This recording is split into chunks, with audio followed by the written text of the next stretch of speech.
Good morning, groovy citizens, and happy motivational Monday.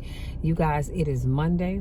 It is the start of the week. And I get it, for some people, Sunday is the start of the week. I say Monday is the beginning of the week. Well, the work week, let me say that.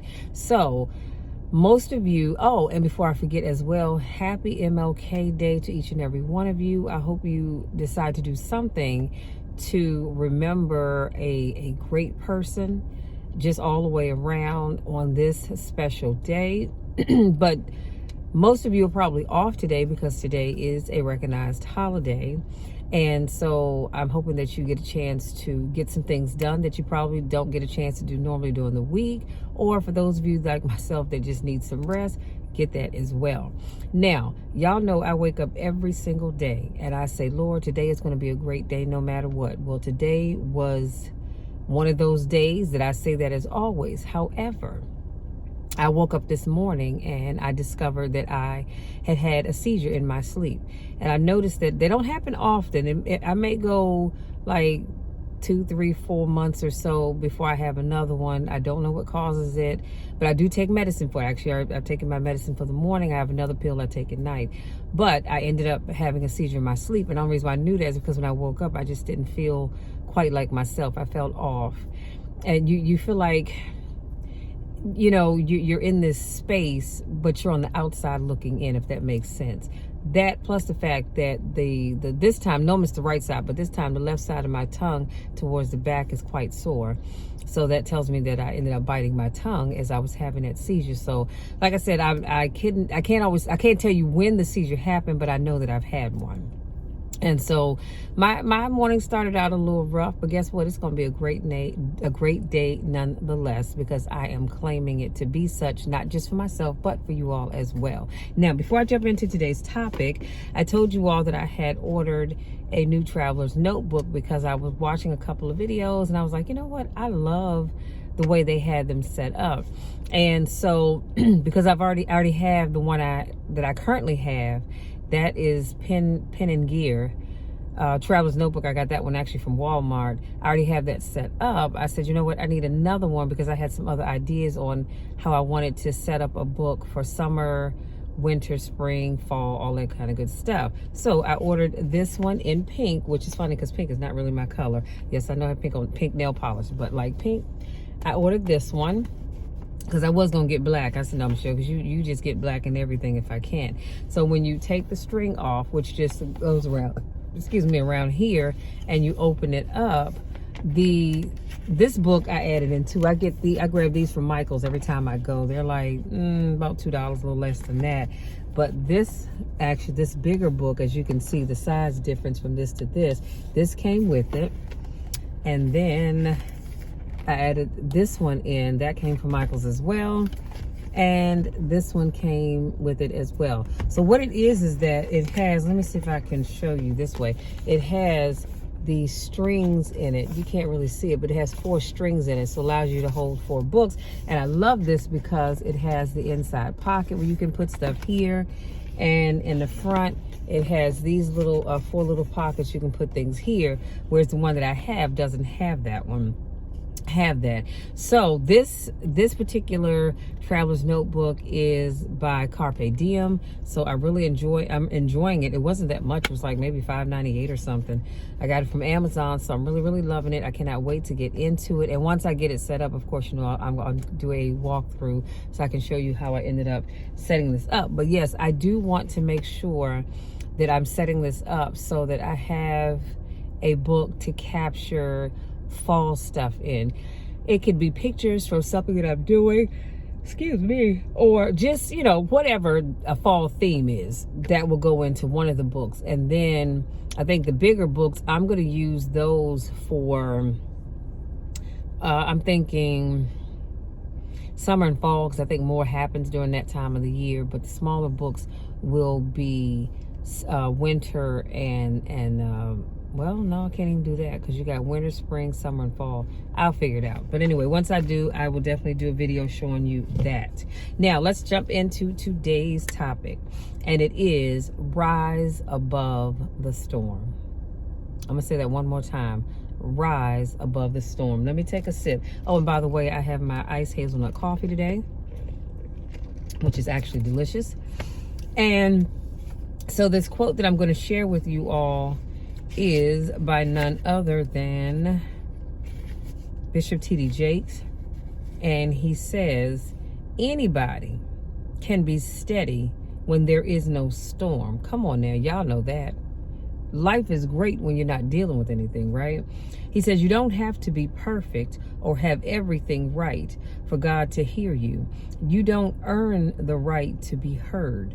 How do you keep it moving when all hell is breaking loose in your life? Most of the time, our trauma triggers other trauma. Sorry, y'all, my eyes itching. There you are in a storm and you're trying to get to the other side. He says, I'm trying to get there, wherever there is. Where God has predestined me to go, he determined the end from the beginning. He knew where he wanted you to go after he formed you in your mother's belly. In the process of getting there, storms arise. In order to keep growing, you have to keep going.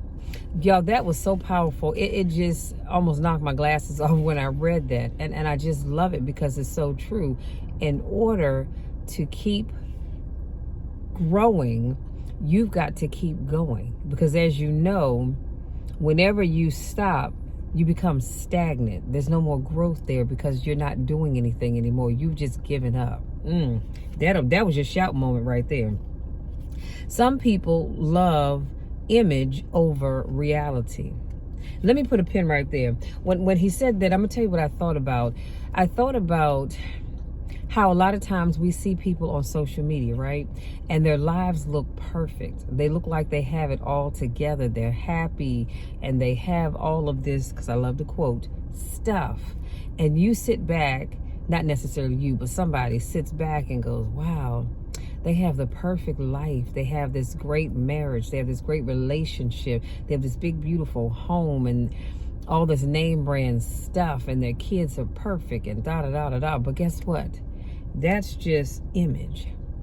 Because the reality is, you don't know what kind of hell those people are going through behind closed doors. You know why? Because people only tell you and show you what they want you to think about them.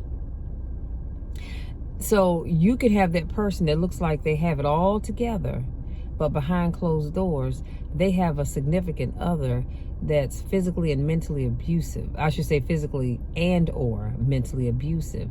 You have people that are struggling to pay the mortgage on this big, beautiful home that they love to show off. That you have people struggling to pay the car note on that expensive car. And they're struggling to keep up with the Joneses, if you will, with wearing the latest clothes. You have them struggling and try to take care of their kids and keep them on the straight and narrow. Here, their kids are just hellions coming and going, but they want you to believe that they're just the perfect kids. And, oh, we raised our kids so right. But they're not telling you all the mess those kids are getting into. Some of them probably are suffering from addictions and all kind of stuff. You'll never know that. You know why? Because they don't want you to know that about their lives. And you have some people that make you think, again, that's image, that they are just the happiest people in the world, and they are miserable as hell. That's why I the reality is, as I've stated before, there are many days, and I'm going to be very, very honest with you all.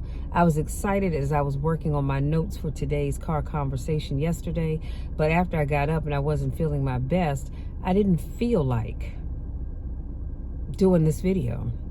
I mean, I come off and, I wish you all a happy motivational Monday and all that other good stuff, and I'm upbeat, but I really did not feel like doing this video. That's the reality.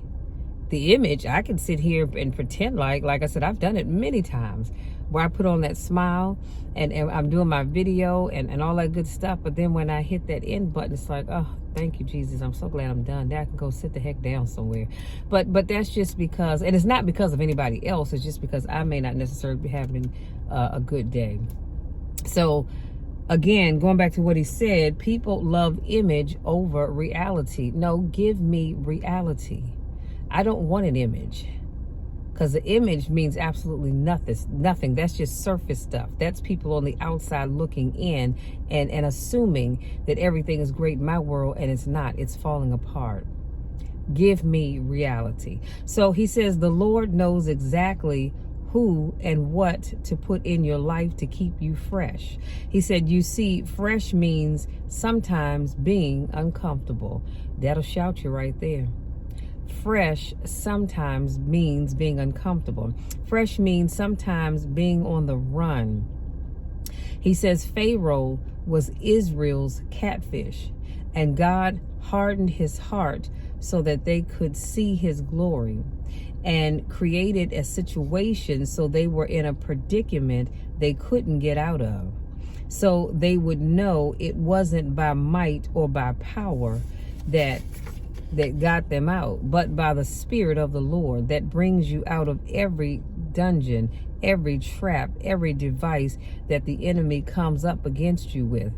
Y'all, that again, that'll shout you right there. See, God knows that if he doesn't do things a certain way, you'll swear up and down that you got yourself out of that situation. No, you didn't. You may think you did, but in reality, that was nothing but the Lord. And so we need to make sure that we're giving God his due and not trying to take credit for things that we didn't do. Yes, you had to go out there and actually do something, but it's by God's might and his will that you were able to overcome it, because if he didn't want you to, guess what? You wouldn't. But that's a whole nother story for a whole nother time. I digress. He says, if you didn't have opposition, you would think you got there by yourself. God uses your issues to keep you fresh. I know you would prefer not to have any issues, but that's how he gets the glory and the honor. All your life. Let me put a pin right there. Do you realize if God did not allow us to have issues, we would have no reason to call on God? Just think about it. How often do you find yourself going through the day and you don't say, Lord, I thank you for this, or God, I need you to do that? Why? Because everything is going the way you need it to. So typically speaking, when we don't need God, we don't call on him. Oh, honey, but let the ceiling fall in. And then we're, Lord, I need you. Lord, can you? Lord, will you? See, we can call on him when we need something, but we forget to call on him just in general every day. This is my hand to God. I wake up every morning talking to God. There's some mornings I thank God for just all he's done, all he's doing, all he will do. And I haven't asked him for anything, at least not for myself. But I'm asking for blessings and healing for other people. But I talk to God. I call on him daily, several times a day. I don't wait till stuff goes bad, then call on him. But that's just me. He says, all your life, you've had something chasing you. You don't really pray right until something is after you. You don't really seek his face, did I just say that, until something is after you. You don't really call on his name until something is after you. You don't really reach your potential of greatness until something is behind you, saying you've got to go all the way. You've got to finish that class. You've got to graduate. You've got to get your degree. You've got to open up that business. You've got to make this marriage work. You've got to get yourself together. Did you hear what I said? You don't really reach your potential of greatness until something is behind you. That something is God pushing you, encouraging you. Yeah, that was your shout moment right there. He says, if you will follow his voice, you will get to the other side. Now, I loved it when he says, you are not living until you have lived in a scary place. You don't know who you are until you have been in a scary place. You don't know what God can do until you've been in a scary place. You don't know what faith is until you have been in a scary place. You don't know how powerful your God is, come on somebody, until you have been in a scary place. I'm gonna tell you something. If you've ever been in a scary place, and if you haven't, just keep on living, because you will eventually. That's just a part of life. We all go through it. And anybody tells you they haven't, they're telling you a lie. We all have been in a scary place. Now, scary is relative because it depends on what it is that's scary for you.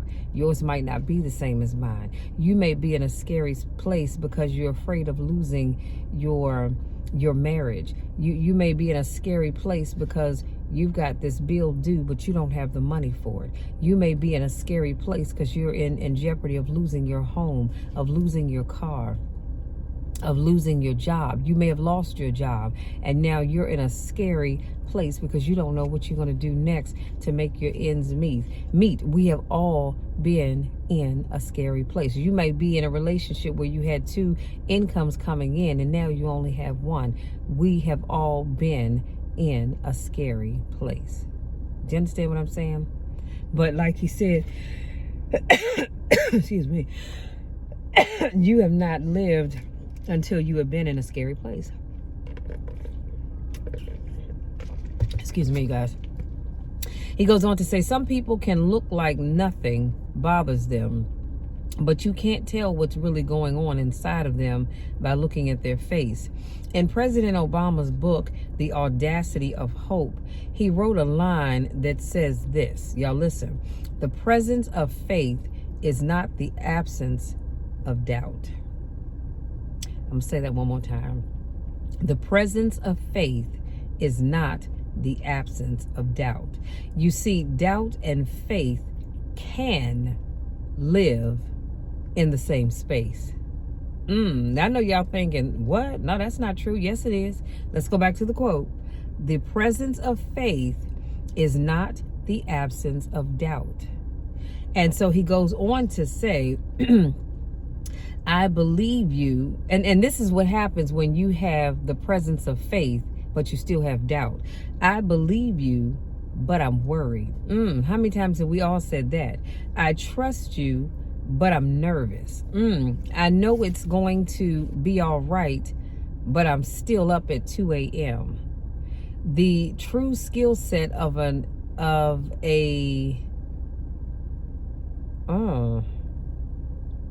can't stand when I can't read my own writing. The true skill set of something, I'm not sure what it was that I wrote, is to be steady in, the true skill set of a leader is to be steady in the storm. The first thing we do when we get in the storm is we try to fix the storm. Let me pause right there. Let me pause right there. Y'all, let me tell you something. I had to learn that the hard way. The first thing you do when you get into a storm is you start trying to figure out how you're going to fix it. You ever notice that? Very rarely do we say, all right, Lord, I'm in the storm. What am I going to do now? Show me what it is that you want me to do. Show me what it is I need to do to fix this situation. No, the first thing we do is we try to figure out how to fix it. But he goes on and he says, the storm isn't yours to fix. And that is where you get in trouble every time. When storms happen and you jump up and try to fix it yourself, it's not yours to fix. That is when you need to call on God and say, all right, Lord, I'm dealing with this situation. See, because he already knows you're in the situation. He allowed you to get in that situation. He knew you were going to end up in that situation. But he's waiting for you to reach out to him to say, Lord, what must I do to fix whatever it is that's going on? And most people, as a result of trying to fix the situation, we only go to God after whatever it is that we've tried didn't work. Then we'll go, all right, Lord, I've tried everything, but what can I do? And God is sitting back with his arms crossed, probably, I would imagine anyway, saying, see, all you had to do was come to me first. Look at all the time you spent trying to fix this situation, and all you had to do, is come talk to me. I would have told you exactly what you needed to do. I would have shown you exactly what you needed to do. He says, the storm is not yours to fix. The storm is yours to survive. Y'all, that's a powerful quote. And I'll make sure I lift. I will put that in the description box. So if you want to rise above the storm, then you will need to do the following. I'm going to give you these 5 things, and then I'm going to close with a prayer and leave you be. Number 1, You must not be afraid of the storm and the challenges that it will bring. I'm going to tell you something. Like I said, life happens all the time. Life happens to you. It happens to me. It happens to us. But you cannot be afraid. Do you know, there have been times in my life where I've encountered a storm and people have said, Michelle, you are so calm. How in the world are you calm? I said, why? Why get myself all worked up? If I believe that God is going to fix it, I've already prayed about it. I'm just waiting for him to show me or tell me what it is that I need to do to fix this situation. Why am I getting myself all stressed out and worked up? Especially even more so now that I know that getting stressed out about things can cause a seizure for me. I'm not getting myself all worked up.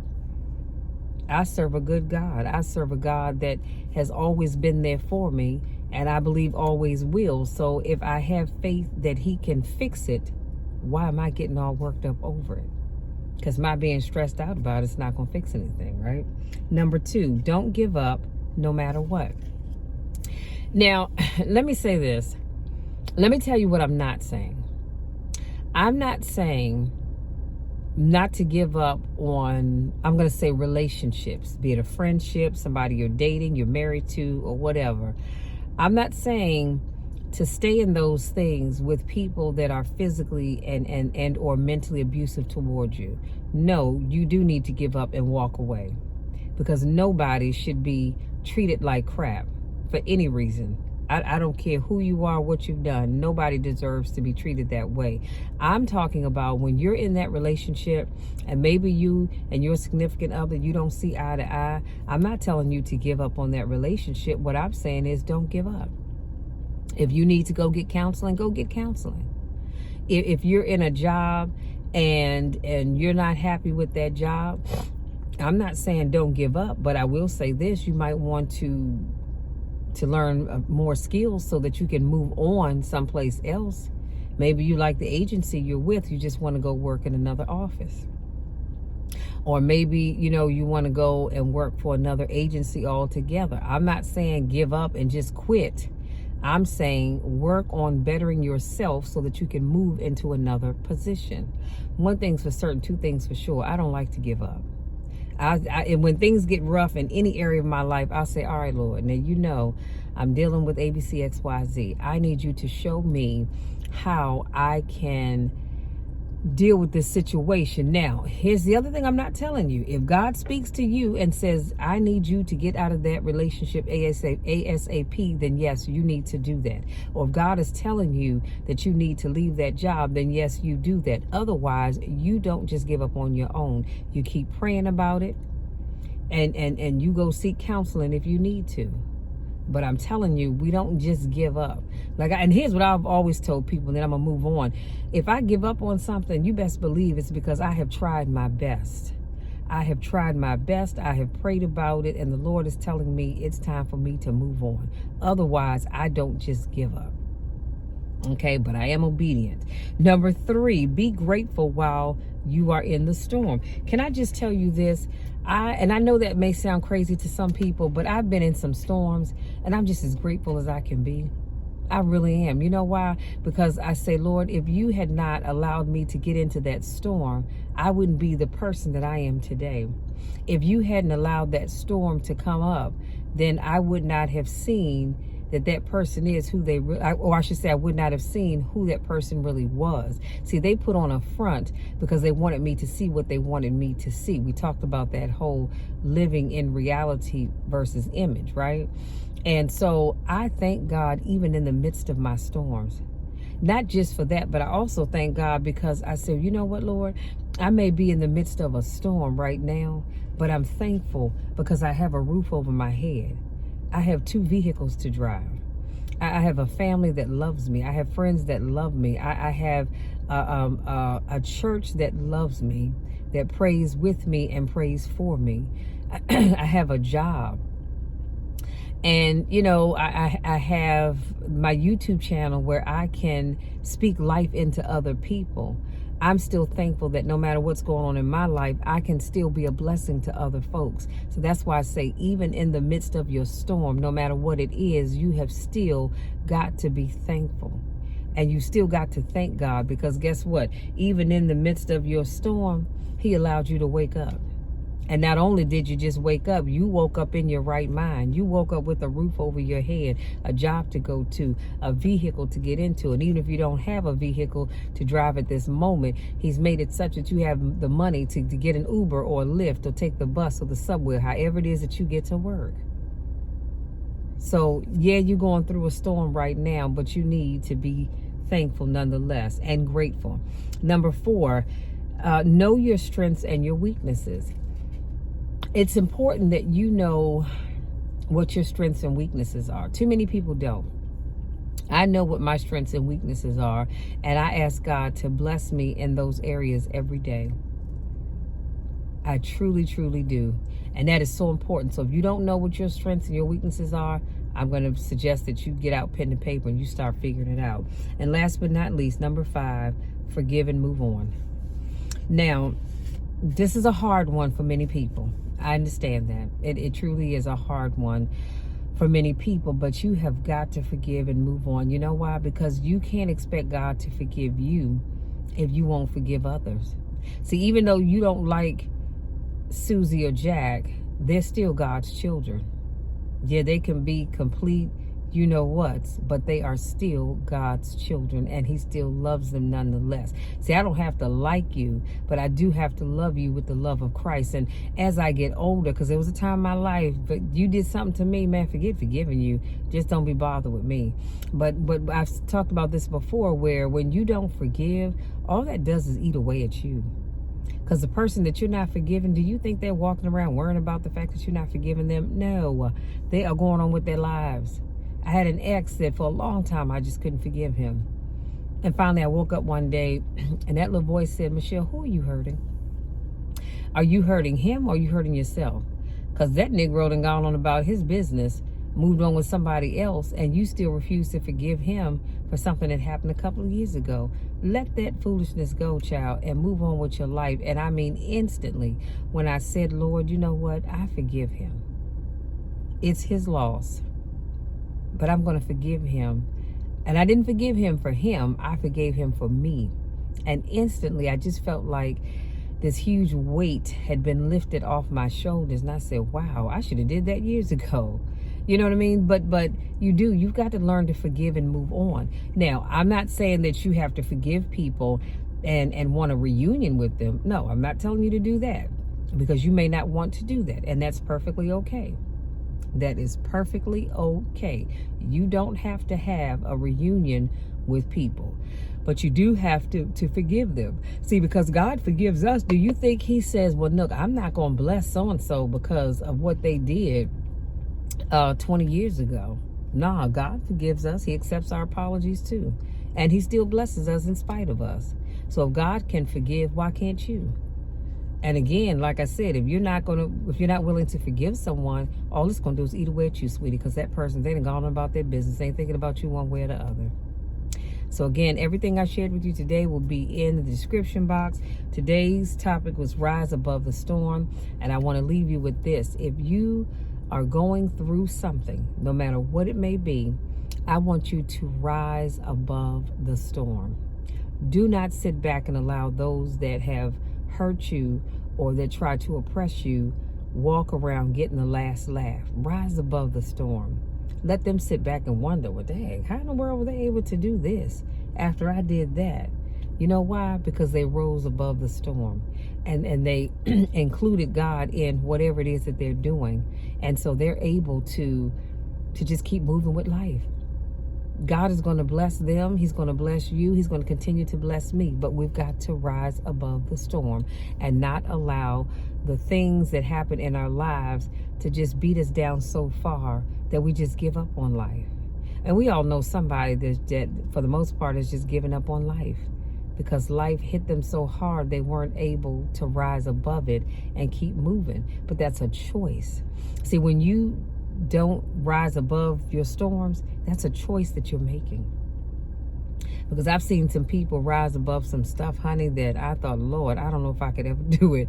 But you know what? They made a choice to rise above whatever it was that was going on in their lives. And just like they can do it, just like I do it, you can do it. We can all do it. But it has to be a choice that we make. So let me leave you with this prayer, and then I'm going to bid you good day.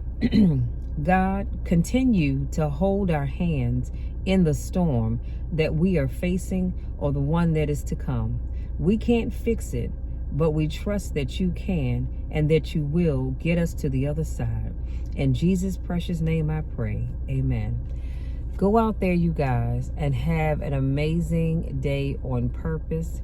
Go out there and figure out what storms you need to rise above, because there is so much good out here, and the best is yet to come. But if you refuse to rise above the storms that you're facing in your life, you're never going to achieve the best, because you're going to get stuck right here, that you can't get up here to where God really wants you to be. And that's sad, because we're missing out on so much in life when we choose not to arise above the storm. If you're new to watching my video, I want to say welcome. Thank you so much to my channel. Please make sure you subscribe. If you have not already done so, make sure you check out other content on my channel. And as I like to share with people, remind them, if there's a topic that you want me to talk about, please reach out to me and let's see how we can make that work. And for those of you, this is not your first rodeo, I want to say welcome back. Y'all know I miss you and I don't get a chance to see you, so thank you for coming back to join me. Listen, y'all know the drill and you know the spiel. I love you all to the moon and back. And I don't say that lightly, because I truly, truly, truly believe that. I truly love each and every one of you. I want nothing but the best for you. It is my prayer daily that God would just bless you. He would heal you, make you whole in areas where you need to be made whole, allow you to find forgiveness in yourself and in others. But when I tell you I love you, honey, y'all better believe it, because I truly do love you. And there's nothing, and I mean absolutely nothing, that you can ever do about it that's going to change it, because I'm always going to love you. See, my love is not unconditional. So some people have love that's conditional, meaning as long as you're doing something I want you to do, I love you. Or as long as you're doing good, I love you. Otherwise, I don't. Nope, my love is eternal. I love you regardless. It's unconditional.